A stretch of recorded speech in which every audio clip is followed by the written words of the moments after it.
اکثر نوجوان جب ان کی شادی کے دن قریب آتے ہیں تو وہ اپنے دوست احباب سے پوچھتے ہیں کہ بھئی شادی کیا ہے، پھر اس کے بعد ہم بستری کیا ہے۔ یہ تھوڑا مسئلہ حیا کے خلاف ہے لیکن بتانا بھی ضروری ہے۔ اس سے یہ ہے کہ آپ کو ان چیزوں کا جب علم ہوگا تو آپ پھر گناہ سے بچیں گے، اور پھر جب یہ شرعی تقاضے ہم بستری تو پھر آپ یعنی کہ جو طریقہ شریعت نے ہمیں بتایا ہے آپ وہی طریقہ اختیار کریں گے۔ نوجوان ہیں وہ بھی ایک دوسرے سے یہ مسئلہ پوچھتے ہیں کہ چاہے لڑکیاں ہیں وہ بھی آپس میں اس طرح کی باتیں کرتی ہیں، چاہے نوجوان ہوں، چاہے لڑکے ہوں، چاہے لڑکیاں ہوں، دونوں کے لیے شرعی مسئلہ یہی ہے۔ شریعت نے کسی چیز کو چھپایا نہیں ہے، ہر چیز کو واضح کیا، اوپن کیا ہوا ہے، لیکن اگر انسان اس شریعت کو سمجھنا چاہے تو پھر انشاءاللہ اس کے لیے تمام آسانیوں کے دروازے کھل جائیں گے۔ اگر وہ چھپتا رہے گا، ڈرتا رہے گا، ان مسائل سے یعنی کہ ناواقف رہے گا تو پھر وہ انسان گناہ کا مرتکب ہو سکتا ہے، گناہ کر سکتا ہے۔ لہٰذا شریعت سے کسی کو شرمانے کی ضرورت نہیں ہے۔ جب انسان کے شادی کے دن قریب آتے ہیں تو ان کے لیے، نوجوانوں کے لیے یہی مسئلہ تھوڑا مشکل ہوتا ہے۔ جب نکاح کے بعد بیوی کے پاس جانا ہے تو پھر ہم بستری کا طریقہ کیا ہے،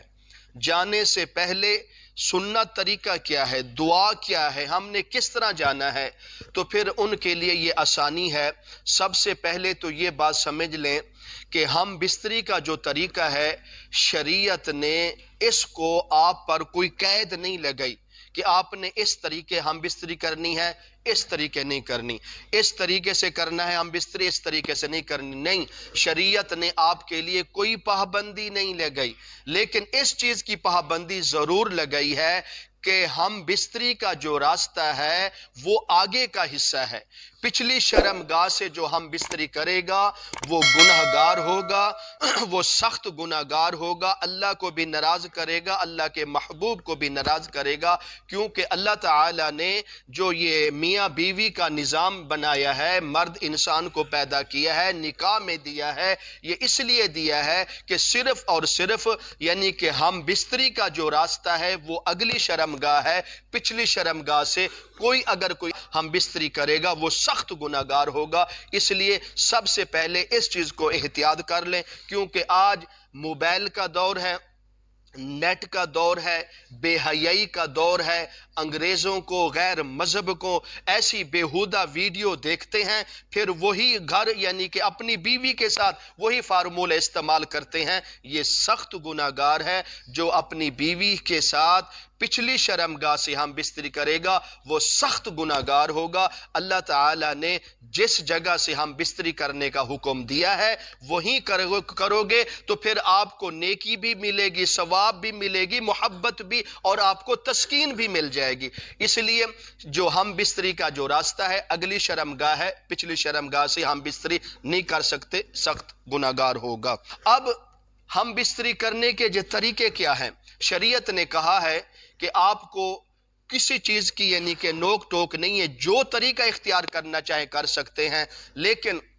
جو حمل ٹھہرنے کے زیادہ چانس ہوتے ہیں وہ یہی ہے، کیونکہ اکثر شادی کے بعد نوجوان پریشان رہتے ہیں کہ ہم یعنی اولاد نہیں ہو رہی، اولاد کیسے ہوگی، حمل کیسے ٹھہرے گا، فلاں بھوپے کے پاس جاؤ، فلاں جاؤ، فلاں جاؤ۔ نہیں، آپ کو کہیں جانے کی ضرورت نہیں ہے۔ حمل ٹھہرنے کا جو ہم بستری کرنے کا طریقہ ہے، اس طرح حمل ٹھہرنے سے زیادہ چانس ہے کہ بیوی نیچے ہو اور خامند اوپر ہو، اس طرح یعنی کہ ہم بستری کی جائے تو اس انداز سے حمل ٹھہرنے کے بہت زیادہ چانس ہیں۔ اگر اس طرح ہم بستری کرو گے انشاءاللہ اللہ تعالیٰ اولاد بھی دے گا اور اسی طرح آپ کو سکون بھی ملے گا۔ میں بار بار یہ کہتا ہوں، پچھلی شرمگاہ سے ہم بستری کرنا سخت گناہ ہے، اگلی شرمگاہ سے ہم بستری کرنا اجر بھی ہے، ثواب بھی ہے، اور آپ کو سکون بھی ملے گا۔